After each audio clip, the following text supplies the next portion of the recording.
Hey, Stuart, how's it going? Hey, Carly, going well. How's your day going?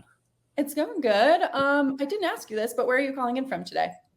Seattle, Washington. So it's actually getting a little bit of sunshine out here. So a nice day here in Seattle. Nice. That's what we love to hear. Awesome. Well, thank you so much for joining us today, Stuart. To give Stuart to give you all a little background on Stuart, Stuart is a seasoned e-commerce professional with over 12 years of experience in the industry. Today, he's going to share tips of making sense of your retail media mix with ways to win across the walled gardens. So with that, Stuart, I will pass it over to you. Feel free to go ahead. Oh, you already did. Feel free to go ahead and share your screen, which I can see it. So you're kind of good to take it from here. Perfect. And you can hear me all right and everything? Yeah, I can hear you perfect. Awesome. Well, hey, everyone. Welcome to Making Sense of Your Media Mix, Ways to Win Across Walled Gardens. My name is Stuart Clay, and I'm the Director of Commerce Media here at Tinuiti. Been in the e-com industry a little over 13 years and going on 4 years here at Tinuiti, where my role is focused on establishing and growing new and emerging retail media opportunities. I'm excited to be here with you today to talk the complexities of retail media and how to prioritize efforts across these walled gardens to meet your holistic selling goals. But before we can do that, let's take a quick look at where the retail media industry stands today. Retail media represents the third wave of digital advertising. The first wave, search, leads 2024 media spending with an impressive $90 billion in spend. The second wave, social media, follows closely behind with $86 billion in spend. And retail media, currently in fourth place, is projected to reach $54 billion in spend, just behind television, which it's expected to surpass within the next year. With retail media ad spending growing at a rate in the mid-20% annually, retail media search growth from a dollar perspective is anticipated to surpass non-retail media search growth by 2026, which obviously presents significant opportunities for advertisers. In addition to the remarkable ad spend growth within retail media, we are witnessing a rapid expansion of advertising opportunities across these various channels as well. Retailers are able to look across the industry and leverage successful strategies from search, social, in-store, and beyond to enhance their own retail media networks. We see this expansion in several key areas. One being offsite advertising. Platforms like Amazon DSP, Walmart DSP, Target and Kroger PMPs are extending their reach beyond their own sites, offering advertisers more opportunities to engage with consumers across the open web. When it comes to in-store integrations, major retailers are integrating digital strategies within their physical locations. Walmart, with over 4,700 stores, and Target, with nearly 2,000 stores, are tying digital efforts into in-store experiences through screens, kiosks, sampling programs, loyalty programs, and more, creating a robust omnichannel experience for shoppers. And when it comes to social media partnerships, retailers are increasingly partnering with leading social media networks such as Meta, Pinterest, and TikTok. These collaborations enable retailers to tap into the vast user base and sophisticated targeting capabilities, enhancing their reach and engagement. And when it comes to connected TV, retailers are also making strides in the CTV space. Fire TV, Sling, Hulu, and Roku are all notable players in this space, and many are striking partnerships with top retailers. And Walmart's recent acquisition of Vizio positioned itself to become a significant force in the CTV advertising space. So as you can see, these are just a few examples of expansion efforts that reflect a dynamic and evolving retail media landscape, providing advertisers with diverse and powerful opportunities to connect with consumers across multiple touch points, both on-site and across the open web. Now, with all this evolution of retail media opportunity and growth, it can be difficult to understand where exactly we are at and where we are going. So let's go ahead and take a look. Right now, some of our major US retailers like Target and Walmart are on pace to account for less than 2% of the total digital ad rev share. However, these same retailers are leading the charge in search ad revenue growth, with Walmart on pace to see 30% year-over-year growth and Target approaching 20%, highlighting a strong consumer demand. This indicates that retail media is still in its infancy, with ample potential for expansion. As more retailers integrate advanced advertising technologies, closed-loop reporting, and expand ad types and reach, we can expect these trends in retail media ad spending and opportunity expansion to continue to scale. Understanding that with all this growth, there will be both strong benefits and challenges to managing across multiple walled gardens simultaneously. First, we'll tackle the benefits, and let's explore some of the key benefits here under four main considerations. First, expanding your presence across various channels significantly boosts your reach and visibility. Not only do you gain access to each retailer's audience base, but we are now seeing extensive partnerships across these networks that unlock new eyes and opportunities. Next, a diverse tech stack sets the stage for new expansion opportunities. Different platforms provide various ad types, features, and functionalities, enabling tailored advertising strategies specific to each retailer. Next, advertising on multiple channels helps you tap into new unknown audiences and target SOV improvements within an expanding competitive landscape. Each retailer has unique strengths and audience segments. For instance, Walmart excels in US grocery, Amazon's vast marketplace offers a broad audience, and Target has a more curated selection.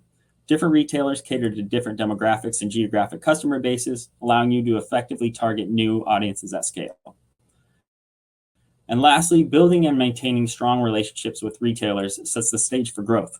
Effective retailer relationships can help foster incentives and lay the groundwork for longer-term first-party relationships. Not to mention the fact that these types of relationships usually get your foot in the door for new and often beta opportunities. So as you can see, there are numerous advantages to multi-channel marketing that can help propel your product and brand performance, but that doesn't come without its challenges as well. Managing advertising efforts across these walled gardens of major retailers presents several challenges, each stemming from the restricted and proprietary nature of these platforms, as well as their unique structures and offerings.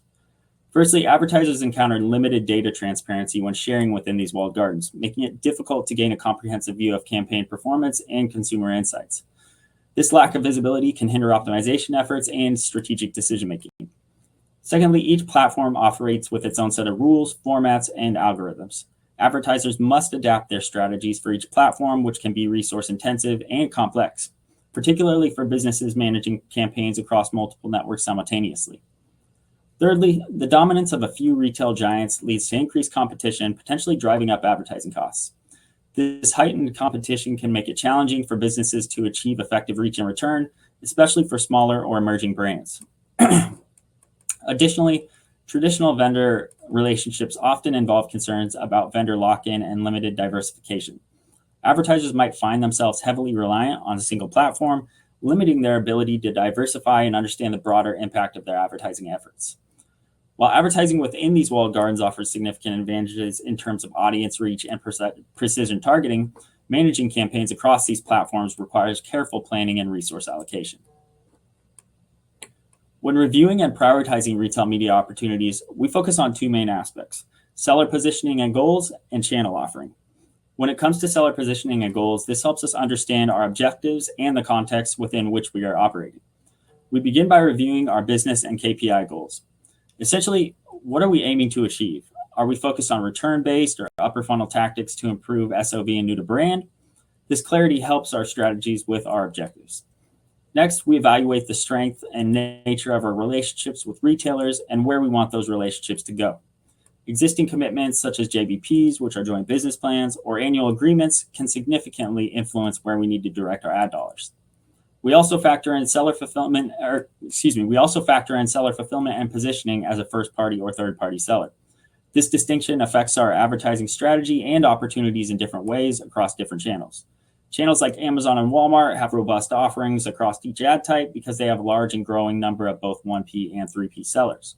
Whereas channels like Target and Kroger have minimal or no 3P sellers, which greatly limits 3P ad opportunities on those channels. And lastly, we have leadership focus on launches. We consider any upcoming product launches or strategic initiatives and analyze what channels position us to reach our goals. Next, on the other side of the table, we have channel offering. First, we look at the variety of ad types available on each channel. Does this platform offer the specific ad formats that align with our goals? This helps us understand where to prioritize our efforts. From there, we determine whether the channel supports self-serve options, managed serve options, or both. This choice impacts our level of control and the resources required to manage. And what goes hand in hand with this is the understanding of the platform's product roadmap. Are there upcoming features or enhancements that could benefit our strategy? Staying informed about future developments allows us to proactively plan. And lastly, we analyze the retailer's customer base and audience strengths. How well does the platform's audience align with our target market? This alignment ensures our efforts reach the right customers at just the right time. By thoroughly examining these considerations, we can develop a well-rounded strategy that effectively leverages the channels of most value. Now that we have a clear understanding of how to review and prioritize these opportunities, let's dive deeper into how we position ourselves for success when moving forward with a channel set. Launching a successful multi-channel retail media strategy requires a nuanced approach that considers all aspects of retail selling and advertising. Each retailer has its unique environment and expectations, so it's crucial to tailor your strategy accordingly. Your creative, copy, ad types, and ad assortment should be customized to fit each retailer's specific opportunities and audience preferences. For example, Walmart everyday low price consumers may be more price sensitive and thus quicker to act on discount or promo related offerings. Next, when looking at goals and success, clearly define what success looks like for your campaigns. Establish specific KPI goals and ensure those goals are understood and agreed upon both internally and with your retail partners. Then we have the theme throughout all of this, which is retail relationships. Stay in close communication with your category reps, but also know when to assert your needs and push back when necessary. These relationships can provide valuable insights and support, helping you to navigate the complexities of each platform effectively. And really, none of this matters without impact and visibility. Plain and simple, in order to scale performance, we first need to understand the impact that our ad dollars are having. Avoid operating in a black box by ensuring you have access to comprehensive data and reporting. Go beyond first-party data by integrating additional sources to fill in gaps, providing a fuller picture of your campaign performance. Now, despite the importance of all of these elements, it's also important to understand that retail media offerings are relatively new and constantly evolving. The tactics and efforts that worked a year ago may not be as effective today. An evolving offering like this not only requires a unique strategy, it requires you to be agile and proactive with your approach. Because of that, I try to keep these key themes in mind when planning and activating retail media opportunities. First, retail media networks require specific goals and expectations. Not all retailers perform like Amazon. Tailor your goals and expectations to fit each platform's strengths and audiences. Next, AI and automation are here, so leverage them where it makes sense. While not all automation is beneficial, effective baseline bidding and optimizations can free up time for more strategic efforts. Find what works best for your process and automate those to enhance efficiency. Next, understanding how each retailer operates, their structure, and their incentives will position you for success. Aligning your goals with those of the retailer partner can foster better collaboration and more effective campaigns. And when it comes to the early mover advantage, act quickly on new opportunities to gain an early mover advantage, but be cautious. Wasted ad spend is a risk, so always have an agile pivot plan in place and adapt based on performance data and market conditions. And lastly, we have test and learn. The only way to truly optimize your strategy is through continuous testing and learning. Experiment with different tactics and platforms to find what works best for your brands, and embrace the learning process and iterate based on your findings. So now that we've reviewed our approach from planning to activation to acceleration, let's go ahead and take this home with some key takeaways. First, the opportunity is ripe, and it will only get more primed for growth as cookie deprecation quickly approaches. Now is a great time to deepen those retailer relationships and find what channels work best for you and your brand. Retailer offerings are not one size fits all. Retailers have a unique offering with unique expectations. Not all channels will perform like Amazon, and that's okay, as all retailers have their benefits and challenges. Next, the third wave will contain multiple opportunities to ride. Retail media is expanding far beyond search, and we've really only scratched the surface. As we've reviewed, this landscape is evolving quickly and bringing in opportunities across social, shoppable, streaming, and beyond, so there will be many opportunities to find what works best for your brand. And lastly, early adoption earns access and influence.